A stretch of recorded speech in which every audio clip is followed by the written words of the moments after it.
Cleaning is therapy అని ఎందుకన్నారో తెలుసా? మనం స్ట్రెస్‌లో ఉన్నప్పుడు, మన మైండ్‌లో నెగెటివ్ థాట్స్ ఉన్నప్పుడు, ఇలా ఏదో ఒక పని క్లీనింగ్, ఆర్గనైజింగ్ ఏదో ఒకటి మనకు నచ్చిన పని చేసుకుంటూ ఉంటే, క్లీనింగ్ చేస్తూనే మనం ఆ థాట్స్‌ని కూడా బ్రెయిన్‌లో నుంచి తీసేయాలి.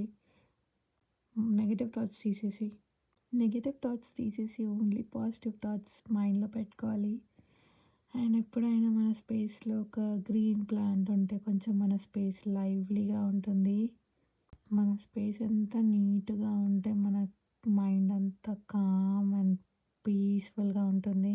మీరింక ప్రశాంతంగా నిద్రపోవచ్చు. ఏ నెగెటివ్ థాట్స్ లేకుండా. నాలాగే మీకు కూడా ప్లాంట్స్‌ని చూస్తే పాజిటివిటీ వస్తుందా? కమెంట్ చేయండి. మీరు స్ట్రెస్‌లో ఉన్నప్పుడు ఇలా ఏదో ఒక యాక్టివిటీ క్లీనింగ్, ఆర్గనైజింగ్ చేస్తే సగం స్ట్రెస్ పోతుంది. సగం కాదు, మొత్తం స్ట్రెస్ పోతుంది. ఇలాంటి మంచి కంటెంట్ ఉన్న వీడియోస్ నా సైడ్ నుండి మీకు రావాలి అంటే నా ఛానల్‌ని సబ్స్క్రైబ్ చేసి సపోర్ట్ చేయండి. Please subscribe. Thank you for watching. Bye. Good night.